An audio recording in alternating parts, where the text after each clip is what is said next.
Hello guys! Welcome to my vlog.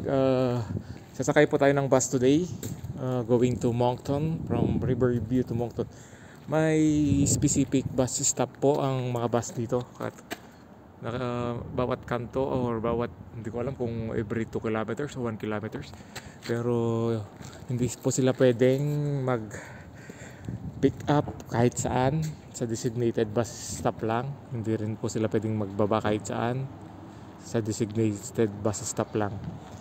You can download the Kojak Transpo app and then pwede rin gamitin yung Google Map kasi naka-indicate po yung kung may bus dun. Let's wait na lang for bus. I will show you also the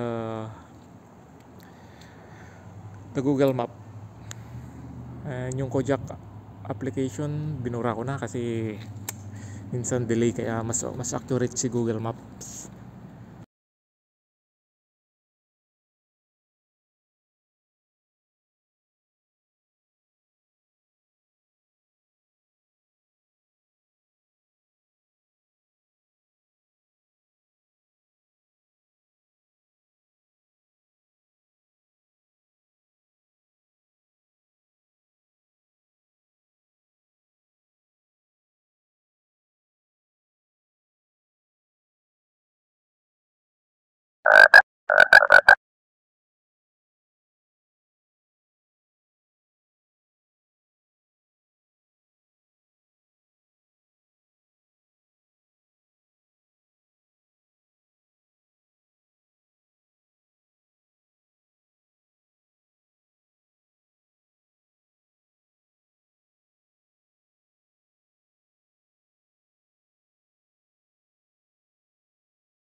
Okay guys, the bus is coming. There's the bus.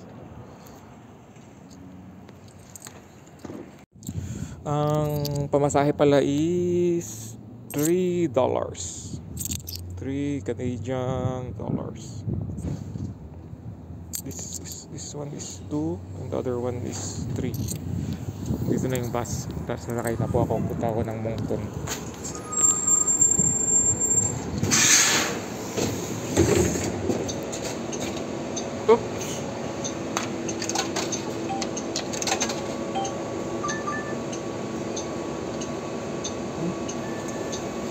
Thank you.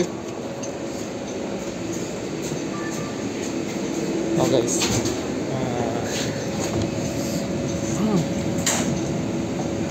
may transfer na 1 hour. Okay, $3, pero later I will transfer.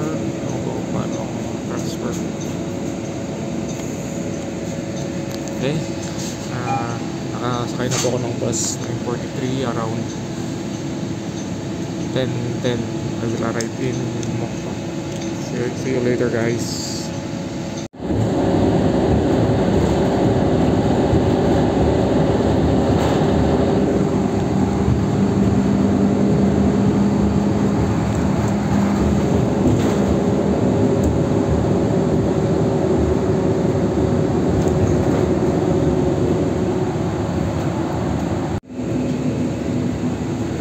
Okay guys, we're here in our destination na Avenir Center.